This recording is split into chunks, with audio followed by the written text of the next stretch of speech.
As you all know, Nikole Hannah-Jones, the creator of the 1619 Project, she was denied tenure even after the department recommended that they give her tenure because the people on top believed that she wasn't warranted. This is a Pulitzer Prize winner among the many other awards that she has. She's more qualified than most of the people that are in that in that department.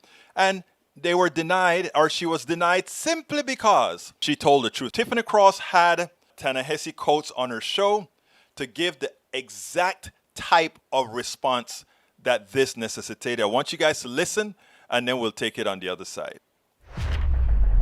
The University of North Carolina's decision to deny tenure to the Pulitzer Prize-winning journalist Nikole Hannah-Jones was just so ridiculously absurd, I had to pass the mic and let my brilliant friend Ta Nehisi Coates break it down. Much coverage has attended the efforts in some 40 states to change voting laws so as to favor Donald Trump and his supporters. But the assault on democracy goes beyond the ballot box. Last year, President Trump issued an executive order creating the 1776 Commission, which he offered up as a rebuke to the 1619 Project. Helmed by one of the most decorated journalists of her generation, Nikole Hannah-Jones, the 1619 Project sought to expose the American experiment's origins in the laboratory of slavery. Trump's rebuke was not a private effort, but one that enjoyed the sponsorship of the state. Perhaps because a certain class of pundits still fails to regard Trump's bluster seriously, the response to this assault on a free press was muted. But the import of Trump's actions is clear.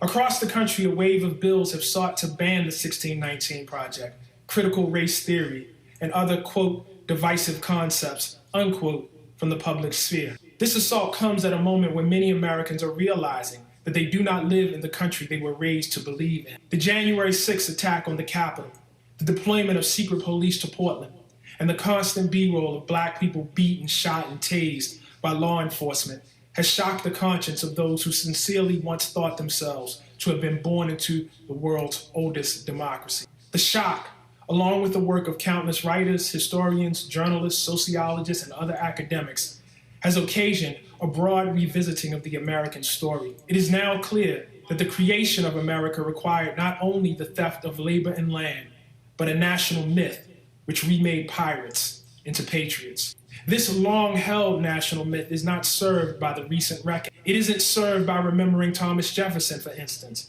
as a man who ran up so much debt in his lifetime that those he enslaved had to be sold off at his death in order to settle his accounts. And yet, understanding that Jefferson's career as a slaveholder, as the bequest of a founding father, does much to explain the actions of his project. This understanding cannot be allowed to prosper, however. For white power can only retain its privilege in our political system if it can tell itself a story. This week, the University of North Carolina at Chapel Hill, a public institution, took the unprecedented step of rescinding an offer of tenure to Hannah-Jones at the behest of its board of trustees. Hannah-Jones' 1619 Project has enjoyed its share of critique, which is exactly as it should be. Efforts to overturn long-standing national idea deserve debate. What they do not deserve is the censure and silencing of the state. I am not speaking of cancellation as culture, but as public policy. The present attacks on the 1619 Project and critical race theory are not being waged through Twitter, but through the offices of 19 state attorney generals, the legislatures of at least 6 states, and the headquarters of 23 senators, including the Senate Minority Leader.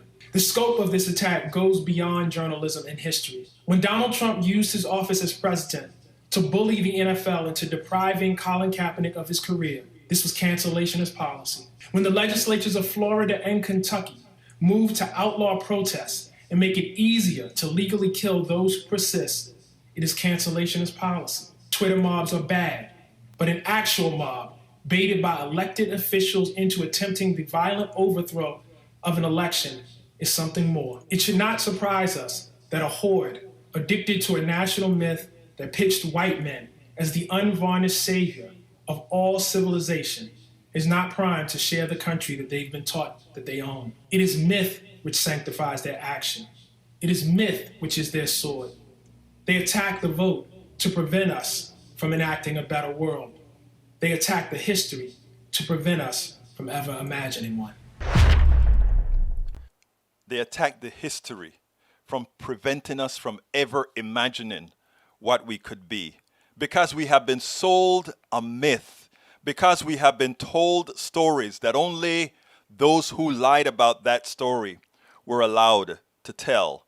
And every time one attempts to tell the story as it is, the reality, not blaming the offsprings, not blaming the immigrants from all over the world that has come here, but just telling the story as it is. They are attempting by the state, when you have attorney generals trying to stop the learning, trying to stop the teachings, trying to stop the educating, the truthful education of its populace, so that we can all understand how we got here. That is not acceptable.